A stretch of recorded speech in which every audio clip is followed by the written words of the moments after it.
While NATO may be preoccupied with the capabilities of Russia's Iskander missile, the far more primitive Tochka, codenamed the SS-21 Scarab by NATO, has been responsible for hundreds of deaths in the last 12 months at the hands of Yemeni rebels and the Syrian and Ukrainian governments.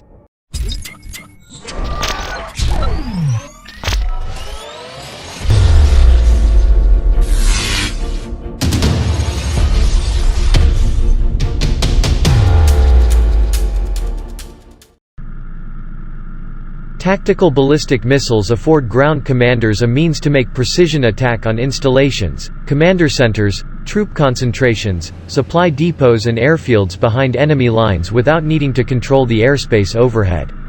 They can also be used as means to deploy nuclear warheads or chemical warfare agents. Such systems have not been extensively employed by the United States or its allies because they have been able to rely on airpower to deliver such strikes. However, the battlefields of Yemen and Ukraine today show that such mobile weapons can wreak considerable havoc, even in the hands of an outgunned rebel army. The Tochka was a successor to the 9K-52 Luna-M missile, also known by NATO as the Frog-7. The Frog-7 was an icon of the Cold War. Early versions showed up in the Cuban Missile Crisis, but it suffered from being highly inaccurate. The circular error probable, CEP, that is, the radius around the target in which at least half of the missiles would land, on average, was 500 to 700 meters. In other words, you would be lucky to hit a large building with one. Its range was only 70 kilometers, which meant the launch vehicles had to be fairly close to the front line to hit targets far in the opponent's rear. The 9K-79 Tochka missile was a smaller, more effective design that entered service in 1975. While the Frog-7 fired unguided rockets, the Tochka used an inertial navigation system which corrected the rocket's trajectory based on internal gyroscopes and motion sensors. A basic Tochka missile would land within a 150-meter radius of the target half of the time. Not precise by modern standards, but still a lot more practical than the Frog-7. The range, however, remained only 70 kilometers. In 1989 the Tochka-U, Scarab B, entered service. Using improved propellants, the Tochka-U increased the range to 120 km and reduced the CEP radius to within 90 meters of the target using a combination of a GPS system and a terminal guidance radar. The later Tochkas can also be fired in a cruise missile mode, which is stealthier, presumably low altitude, and more accurate, at the expense of range and speed. It's believed that an even more effective Scarab C with 170 km range and a CEP of 70 meters was developed and tested, but was passed over in favor of the more potent Iskander system.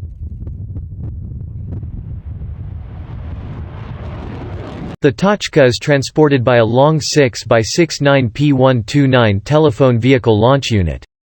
The system as a whole is highly mobile. The telephone vehicle can roll up to 37 miles per hour, can handle rough terrain and is amphibious. It can also operate in an environment contaminated by nuclear, biological and chemical agents. Deploying a Tochka for launch takes 15 minutes, while reloading takes 20.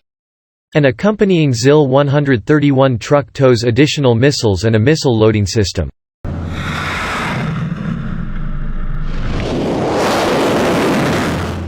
In terms of payload, the Tochka generally carries either 264 pounds of high explosives or unleashes a devastating array of 50 cluster submunitions with a lethal radius of 200 meters.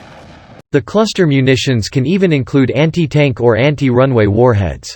It can also carry an AW-60 tactical nuclear warhead with yields ranging from 10 to 60 kilotons, and chemical warheads as well. More exotic variants exist as well.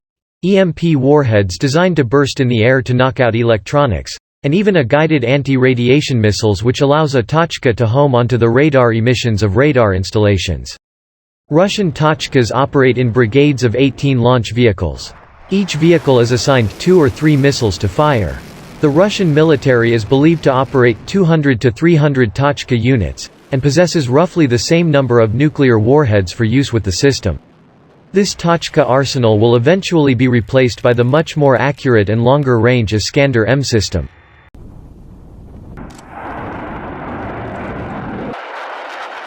Unlike the majority of ballistic missiles, which never see use, the Tochka has caused plenty of death and destruction around the world. The first operational use of the Tochka appears to have been during the 1994 civil war between factions in northern and southern Yemen. The northern forces fired them at the Saudi-backed southern side, which ultimately lost. The missiles were kept by the unified military, only for the Tochka missile units to take the side of Houthi rebels in 2014.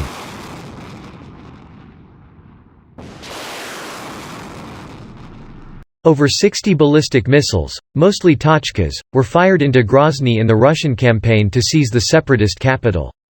In one infamous incident, 2 missiles believed to be Tochkas landed on Grozny's open-air market, raining 100 sub-munitions on Chechens buying food on market day.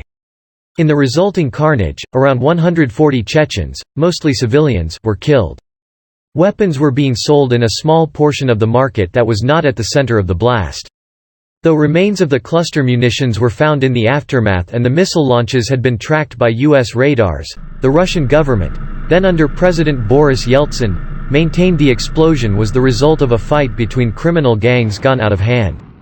Later, Russian officials admitted privately that the strike had been authorized in order to knock out the arms trading bazaar in the market.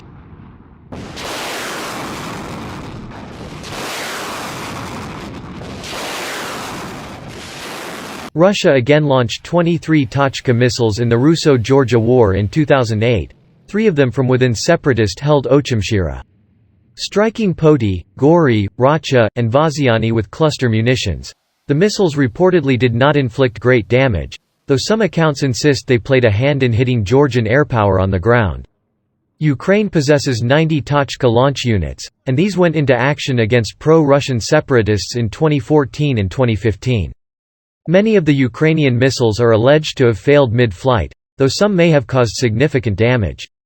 Separatist rebels claim to have shot one down earlier this year, though most analysts consider this unlikely.